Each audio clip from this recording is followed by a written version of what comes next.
Assalamualaikum warahmatullahi wabarakatuh. Di sini kami dari kelompok 5, yaitu yang beranggotakan Dewi Larasantiana Rahayu dan juga saya Selenandita Silva.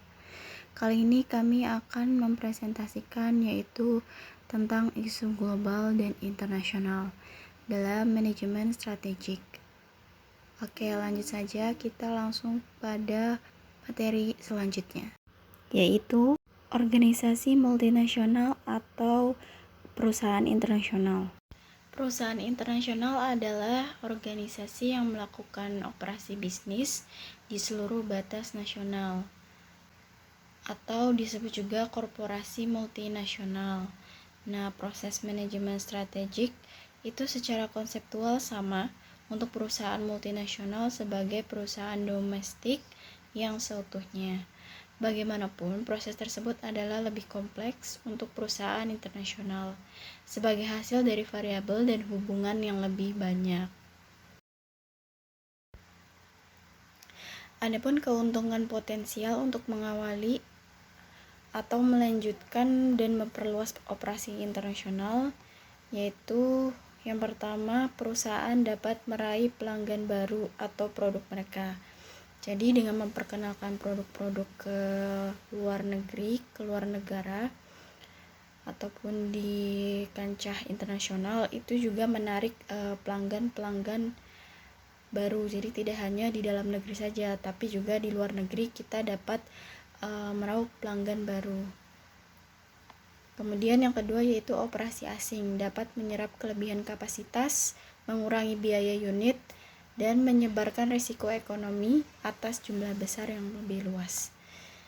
Kemudian yang ketiga yaitu operasi asing dapat memudahkan perusahaan untuk mendirikan fasilitas produksi, rendah biaya di lokasi, yang dekat dengan bahan mentah atau buruh murah. Nah, yang keempat, ada pesaing dalam pasar asing mungkin tidak tersedia atau persaingan mungkin kurang intens dibandingkan dengan pasar domestik ya. Kemudian yang kelima yaitu ada operasi asing dapat berdampak pada tarif yang rendah, pengurangan pajak, dan perlakuan politis yang menguntungkan. Kemudian yang keenam yaitu ada ventura bersama dapat membantu perusahaan untuk mempelajari teknologi, budaya, dan praktik bisnis dari orang lain, dan juga untuk membuat kontrak dengan pelanggan potensial, pemasok, kreditur, dan penyalur di negara asing. Kemudian yang ketujuh yaitu ada skala ekonomi dapat dicapai dari operasi global daripada hanya pasar domestik. Nah, skala produksinya itu yang semakin besar dan efisien, lebih baik memungkinkan itu volume penjualan dan penawaran harga yang lebih rendah. Kemudian yang ke-8 yaitu kekuatan dan prestis perusahaan dalam pasar domestik dapat meningkatkan secara signifikan jika perusahaan bersaing secara global. Kemudian terdapat juga kerugian potensial yang besar ketika melanjutkan atau memperluas bisnis di seluruh batas negara.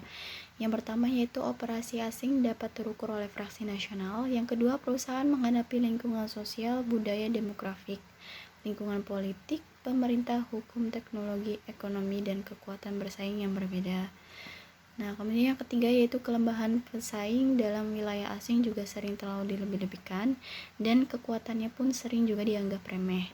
Kemudian yang keempat, perbedaan sistem bahasa, budaya, dan nilai di setiap negara yang dapat menciptakan hambatan untuk berkomunikasi dan juga menjadi masalah dalam mengatur orang. Kemudian yang kelima yaitu meraih pemahaman organisasi regional seperti Komunitas Ekonomi Eropa, Wilayah Perdagangan Bebas Amerika Latin, Bank Internasional untuk Rekonstruksi dan Perkembangan, kemudian korporasi keuangan serta keuangan internasional. Kemudian yang keenam, berhubungan dengan dua atau lebih sistem moneter dapat mempersulit operasi bisnis internasional. Selanjutnya yaitu globalisasi. Globalisasi merupakan proses melaksanakan bisnis di segala dunia, sehingga keputusan strategis industri terbuat bersumber pada profitabilitas global dari industri dibandingkan hanya pertimbangan dalam negeri. Kebutuhan konsumen di segala dunia dengan nilai paling tinggi pada bayaran terendah. Perihal ini dapat berarti menempatkan penciptaan di negara-negara dengan bayaran tenaga kerja terendah ataupun sumber energi alam yang melimpah. Menempatkan pusat riset serta metode rekayasa, lingkungan di mana ilmuwan, pakar, serta insinyur bisa ditemui serta menempatkan kegiatan pemasaran dekat dengan pasar yang hendak dilayani. Strategi global memasukkan perancangan, penciptaan, serta produk pemasaran dengan kebutuhan global dalam benak daripada memikirkan negeri orang sendiri. Selanjutnya yaitu tantangan global. Yang pertama, hanya sedikit perusahaan yang mampu untuk mengabaikan keberadaan persaingan internasional. Artinya perusahaan yang tampak terisolasi dan berkembang hari ini mungkin mengalami kendala di hari esok. Contohnya, bank asing belum melakukan persaingan atau beroperasi di sebagian besar Amerika Serikat, tetapi hal ini juga berubah. Yang kedua yaitu banyak negara yang menjadi lebih proteksionis selama resesi ekonomi global terkini. Artinya itu proteksionisme merujuk kepada pemaksaan tarif, pajak, dan regulasi dari perusahaan luar negeri untuk membantu perusahaan mereka sendiri dan orang lain. Yang ketiga, semakin banyak perusahaan di seluruh dunia yang menyambut investasi dan modal asing. Sebagai hasilnya, pasar tenaga kerja menjadi lebih dikenal secara internasional. Negara-negara Asia Timur adalah pemimpin pasar dalam industri padat karya. Brasil menawarkan sumber daya alam yang berlimpah dengan cepat menggunakan pasar dan Jerman menawarkan tenaga kerja terlatih dan teknologi. Dan yang terakhir yaitu tingkat pajak korporat secara global. Yang pertama, tingkat pajak korporat bervariasi di berbagai negara dan perusahaan. Tingkat pajak di dalam negara adalah penting dalam keputusan strategik berkenaan dengan saat untuk membangun fasilitas pabrik atau toko retail atau bahkan saat untuk mengakuisisi perusahaan lain. Yang kedua, Amerika Serikat dengan tingkat pajak korporat tertinggi di antara seluruh negara di dunia. Memiliki tingkat pajak korporat tertinggi bukanlah posisi yang bagus untuk Amerika Serikat karena bersaing dengan negara lain sebagai lokasi investasi. Tingkat pajak korporat yang tinggi menghalangi investasi dalam pabrik baru dan juga memberikan intensif tinggi untuk korporasi demi menghindar dari pajak. Yang ketiga yaitu memengaruhi keputusan perusahaan saat menempatkan pabrik dan fasilitas serta apakah mereka harus mengakuisisi perusahaan lain.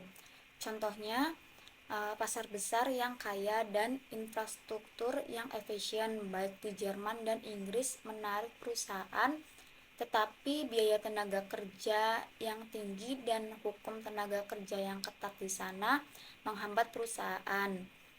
Pertumbuhan GDP yang cepat di Brazil dan India menarik perusahaan, tetapi pelanggaran dan kerusuhan politik di negara-negara Timur Tengah menghalangi investasi. Sekian materi yang dapat kami sampaikan, kurang lebihnya mohon maaf. Wassalamualaikum warahmatullahi wabarakatuh.